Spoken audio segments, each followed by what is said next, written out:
What's going on, guys? Welcome back to the You Know Ball podcast. I am your host, Tro Bro Dude, and we are excited to have back onto the podcast today fan favorite, Mr. Gene Parmesan. What's going on, Parm? Hey, how's it going? How are you? So me and Parm are going to talk about Sixers rumors involving Fred VanVleet that have been floating around over the last day. Nick Nurse, his former coach, was introduced as Sixers coach today. So we're going to get into that. But before we get into that, let's talk real quick about our sponsors from Underdog Fantasy, you know, the newest best place. Play fantasy sports and win big prizes. Tonight is game one of the NBA Finals. I will be streaming that. If you would like to join me on playback, I'll be streaming for all of the finals games. But Parm, I already made my picks for this. Sam made his picks for this. So we're going to need your picks for tonight. What are you feeling? I'm taking Sam's picks off the board. What are you feeling in terms of who goes off tonight in game one? Okay. So first off, Gabe Vincent points. Okay, so we're going higher on Gabe Vincent points. Okay, 12.5. What's the Bam rebounds at? Bam rebounds is 9. 9? Yeah. I'll go higher than 9 for Bam on rebounds. Okay. I'm a little skeptical on that only because Jokic might own him on the boards, but all right, so we have 2 picks from Miami, but keep in mind, my picks are literally always wrong, so ignore me. And then for Denver, we have who are you feeling a big game from? Give me the Aaron Gordon points. All right, let's go. Give me the Aaron Gordon. I like the points. love the deep cut. 12.5 points for Aaron Gordon. You want to go further with this? Yeah, who else do they got? Let's see. You're going to big ticket here. They got KCP, Bruce Brown. What's the Bruce Brown assists? Bruce Brown assists. Apparently, rebounds and assists, I'll go higher. Okay. Rebounds and assists is at 6 right now. Yeah. If you go on Underdog and you put $10 on Parm's ticket of higher on Gabe Vincent's points, higher on Bam Adebayo's rebounds, 12.5 higher for Aaron Gordon's points, and higher on 6 rebounds and assists for Bruce Brown, you put $10 on that, you can win $100 if Parm gets that one right. You can use the $100 promo code SLOP, SLOP today to get that $100 deposit match. Supports the program. You can do it all throughout the finals. They also have baseball stuff.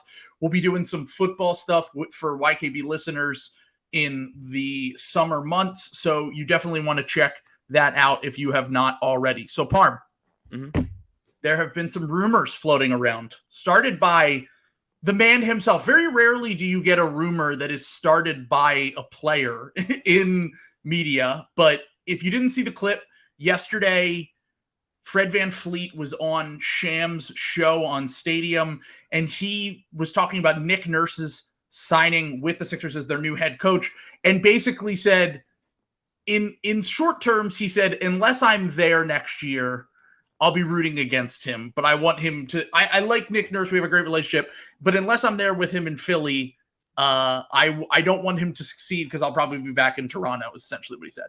So first off, before we even get into like how this could work, if he's a good fit, do you think that this is real, or do you think this is just him trying to get more money from Toronto? Do I think Fred VanVleet wants to be a Sixer? Yes. Do I think Masai Ujiri is going to have any sort of reasonable offer or like middle ground between Morey on making a deal happen like that? I don't think so. I think it might be a doomer take from me. No, I think that's pretty reasonable. But I do just want to say this. I've talked about this a lot with players in general. First off, I think it's at least partially Nurse is a clutch guy. Mm-hmm.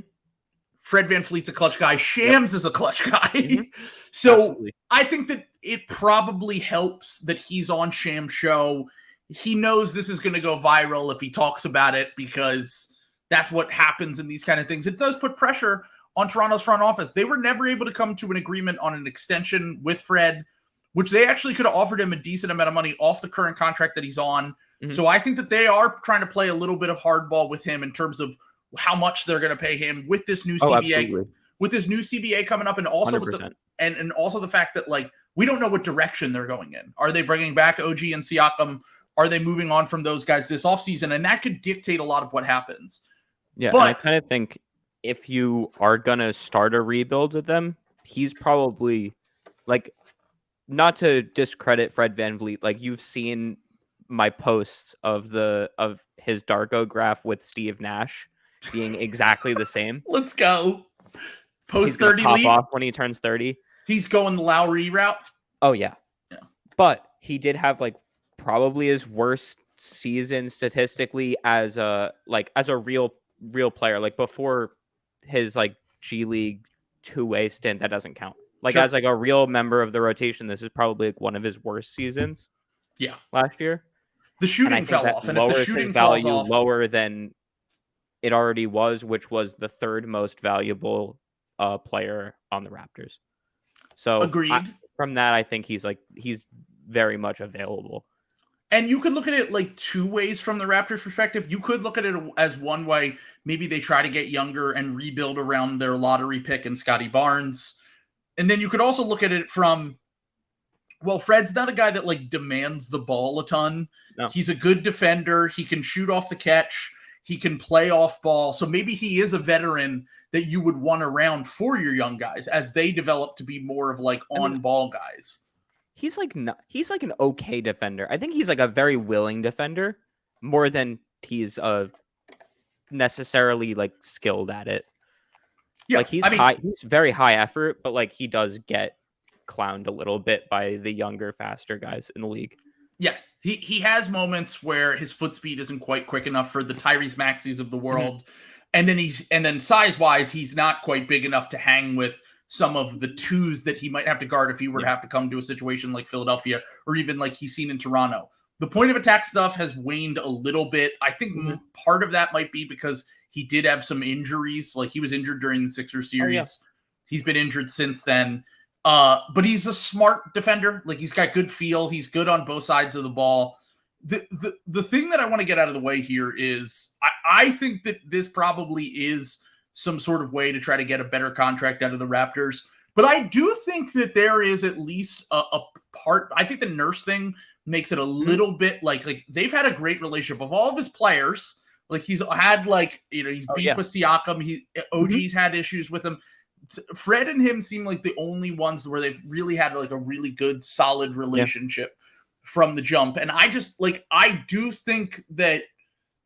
I think that Masai gets a lot of shit for not trading his guys, which to be fair, he doesn't. And he probably should be more willing to deal with teams instead of asking for these crazy astronomical prices for his guys. Lie, though. Can you blame him? If you made that Carmelo Anthony trade, would you and the Kawhi trade deals? He's made two of the best deals of the last decade. Yeah. So I understand. I understand it, but I also want to put this out there because I do want to push back on this notion a little bit that Masai doesn't do deals at all because of the fact that he didn't trade Kyle Lowry, but then he worked with Kyle Lowry to send him to Miami, which was a situation where Miami didn't have cap space to get Kyle Lowry. Miami had a prospect they liked, and they had the salary filler. So it was kind of a best of both worlds situation, right? Like Lowry you help out your guy, he gets to go where he wants to go. You take a flyer on Precious Achiuwa, and you can kind of see where it goes from there. I do think that if Fred VanVleet had a number and said, let's just say it's $30 million a year he wants from the Raptors. And the Raptors are like, we can do 24. And he's like, well, I want 30 or I'm walking. There are teams that can threaten with cap space this offseason. The Mavericks have a road to cap space. He would fit great there. The Magic have cap space. He could fit there.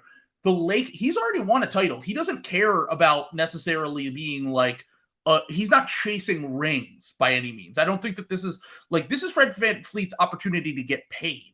The Lakers have a road to cap space, and he could fit on all of these teams. And he could. What's that? I don't know. I kind of think he wants to get paid, but I kind of think there is a little bit of, which is crazy to say, but there's so many guards now. Yeah. That are considered star caliber.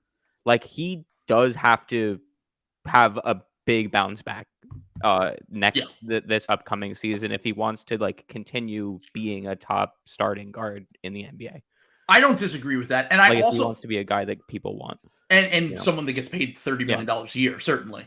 But all those situations I just described are all winning situations. Like the Magic are going to be better next year. If they get a Fred VanVleet, the Mavericks are going to be back. They're going to bounce back.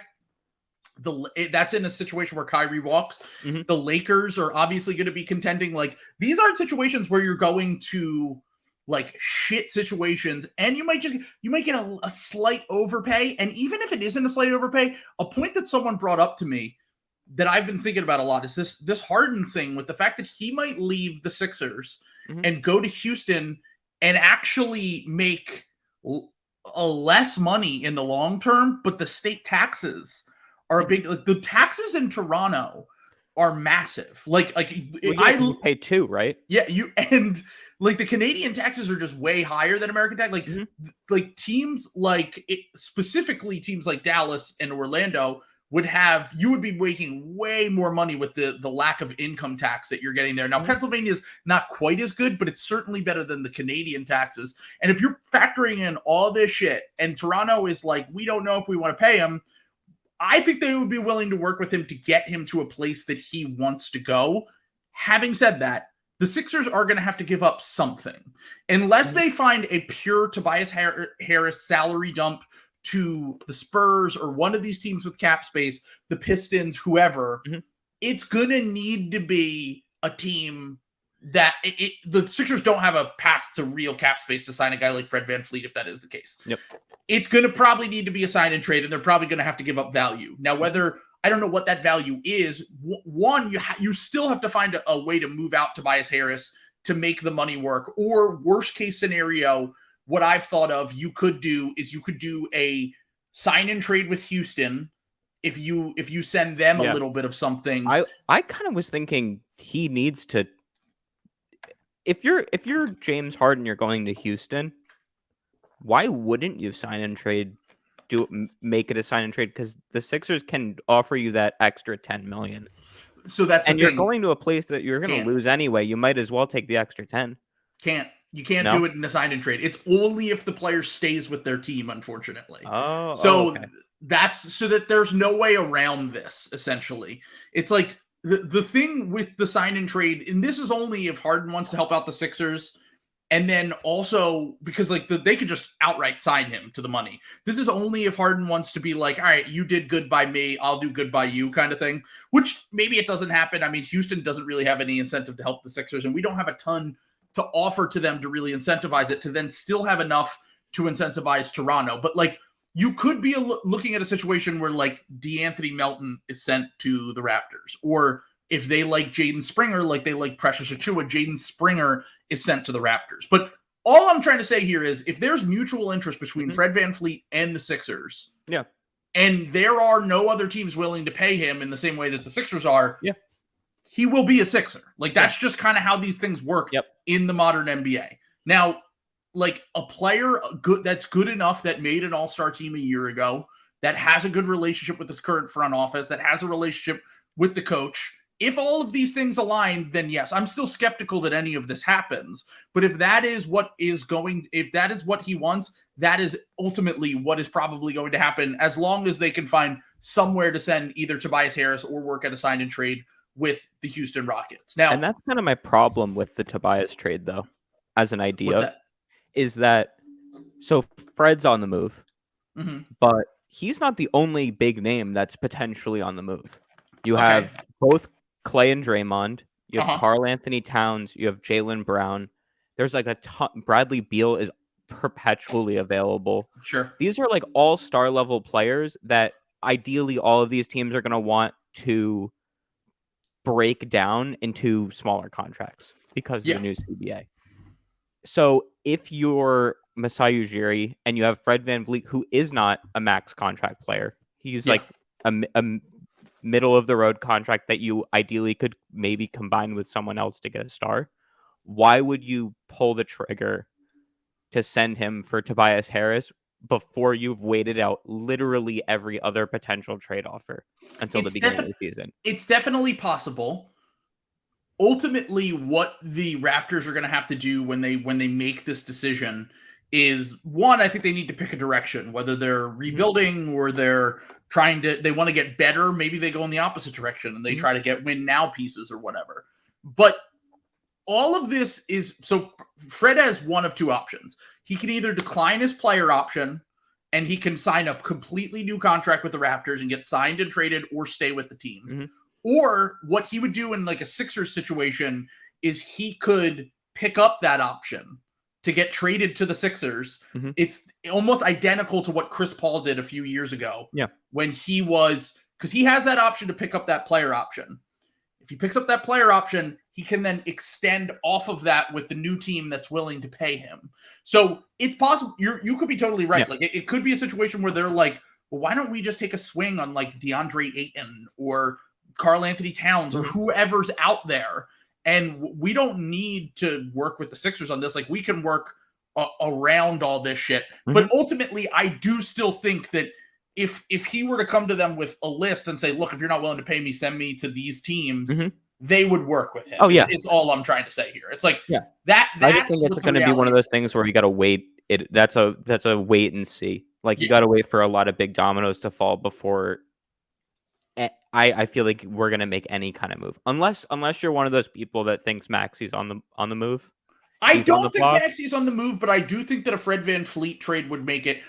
First off, I think that Maxey is not getting moved unless there is like a legit top 20 player in his prime right now available. Like, I just don't think that that's the way that they want to operate. But I do think that if you were to get Fred VanVleet, and I think if Harden were to come back, it would make more sense to move Maxey in that scenario. But that would get even more complicated. There would be all these moving pieces and shit. But I think they're probably going to keep Maxey. And I talked about the fit. Last week we did an episode where I talked about who fits with Tyrese Maxey.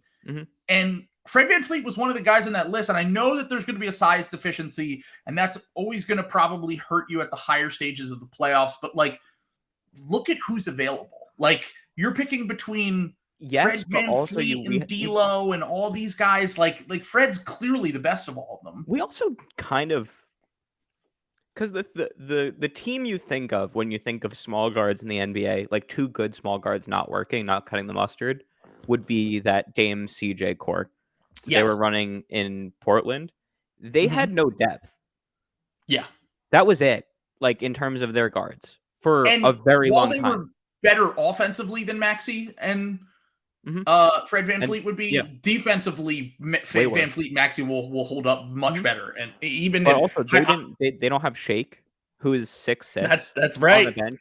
They don't have DeAnthony Melton, who has a 7-foot wingspan, unless he's part of the deal, which I kind of think. And also, is Shake's a free agent. Like, who's going to be on the team next year? You're probably going to have to reshape the whole roster if you do a move like this. Is he unrestricted?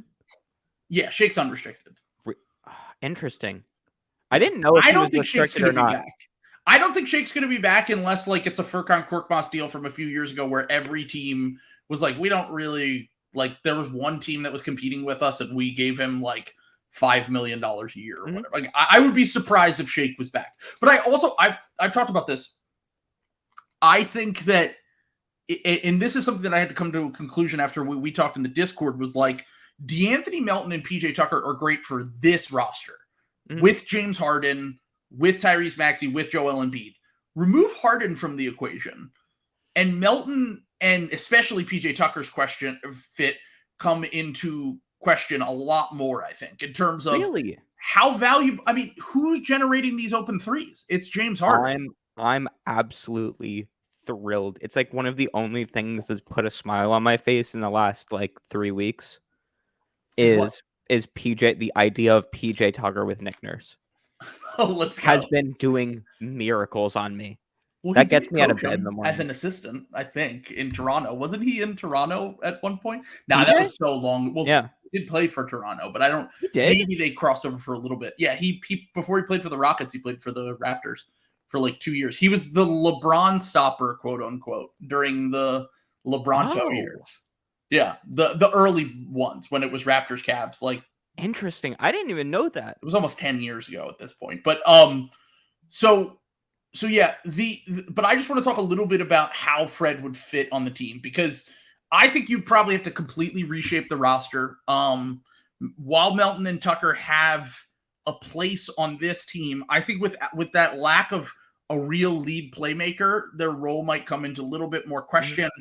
You might want to replace, like someone floated out in the Discord earlier, and I actually had the same exact thought yesterday. I said like a Melton for Kyle Anderson type trade, or like just to get more playmaking on the roster. Because if you lose James Harden, do that, yeah. I don't think you could. Kyle Anderson is kind of fucking nuts, dude. Yeah, he's kind of a nutty player.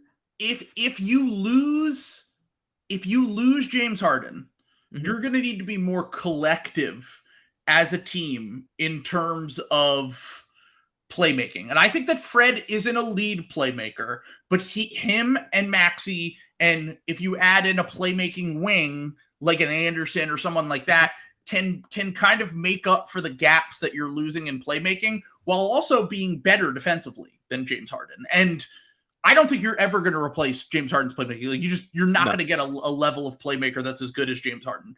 But just from a fit standpoint, shooting, playmaking, and defense is the thing that fits best around fits best around Embiid and fits best around Maxey as well. If you're pairing him, to put it in perspective, how many threes Fred VanVleet makes a season? This kind of fucking blew my mind.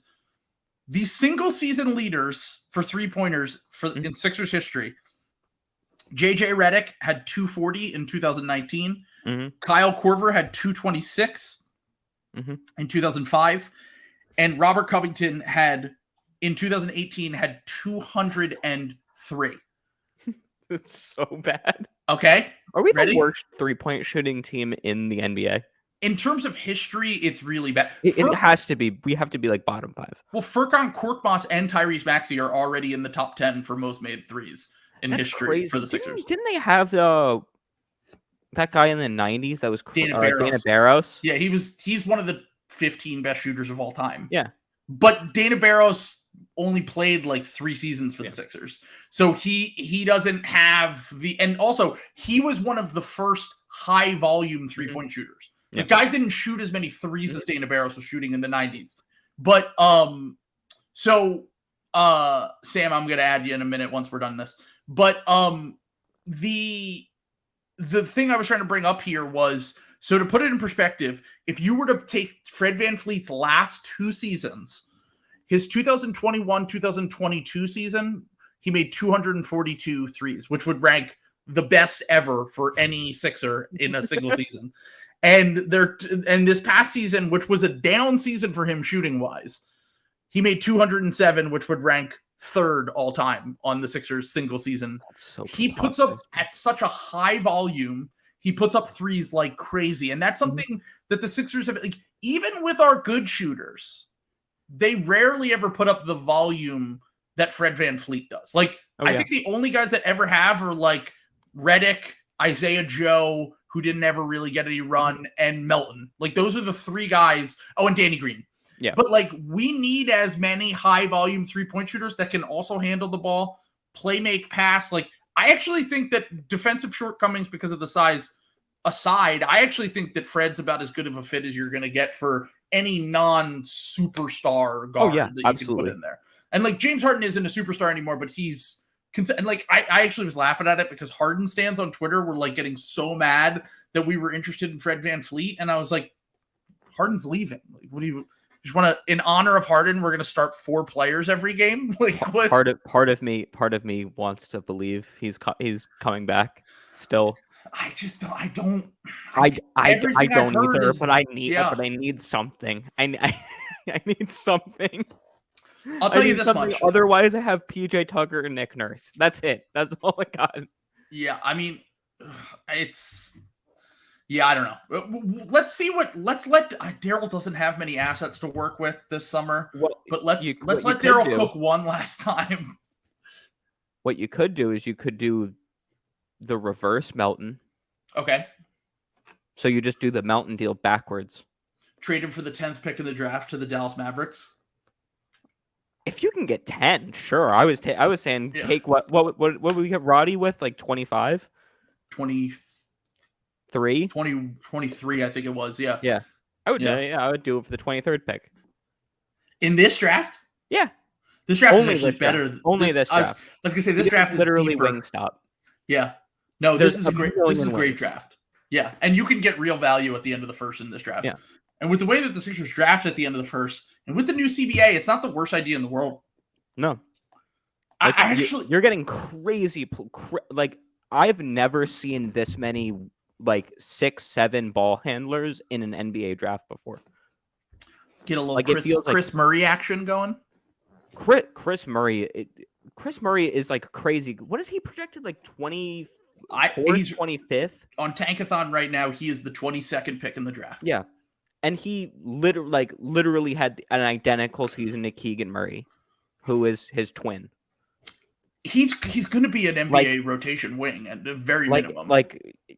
That's a guy that normally you would take in the mid-teens in any draft. Sam is backstage going like this because he wants the Celtics to get him.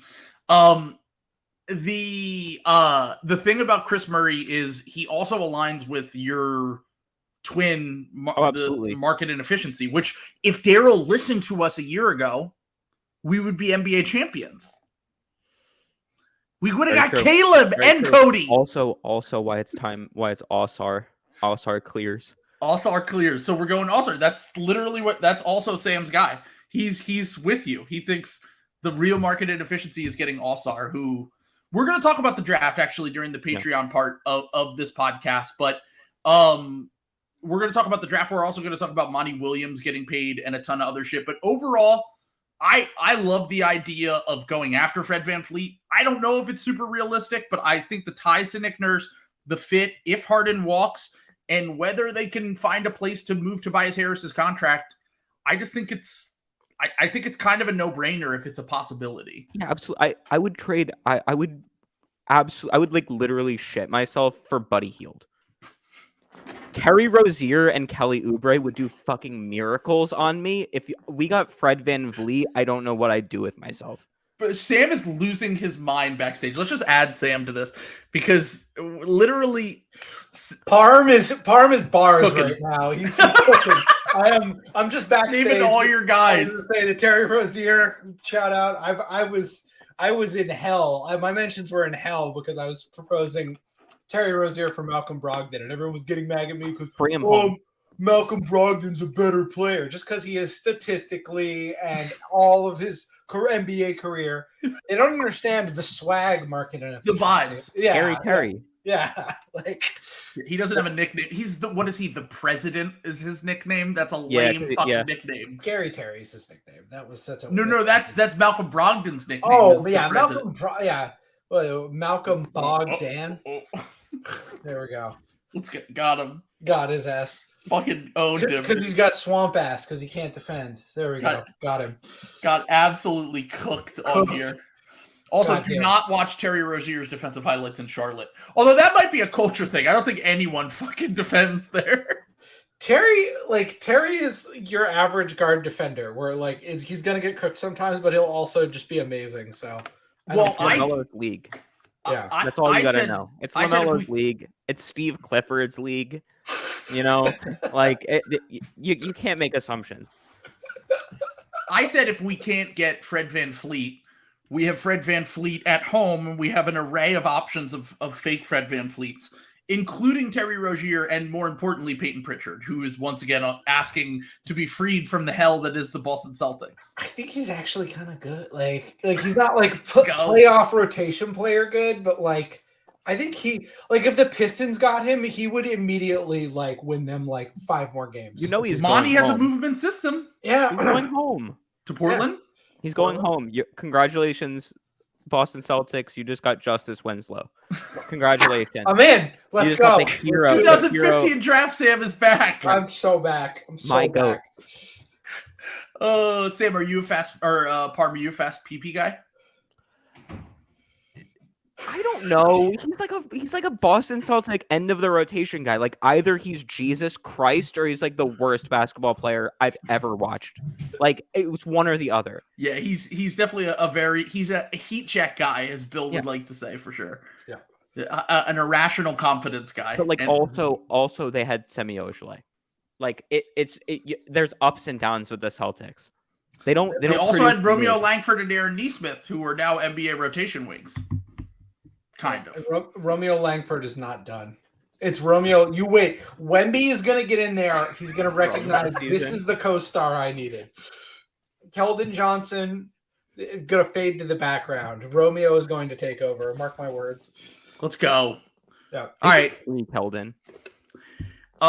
If you guys want flip Keldon, I actually don't disagree. No, I don't. And here's why.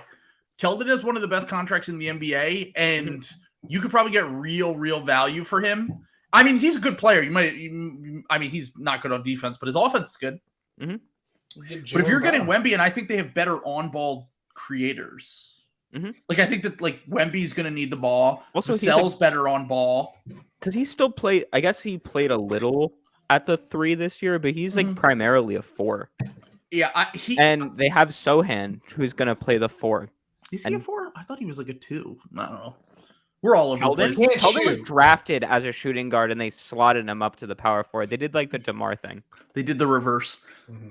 Okay, well, if you guys want to listen to the rest of these mad ramblings, where we'll also be talking about Monty Williams getting the largest contract in the history of the NBA for a coach. Let's go, Monty, get a bag.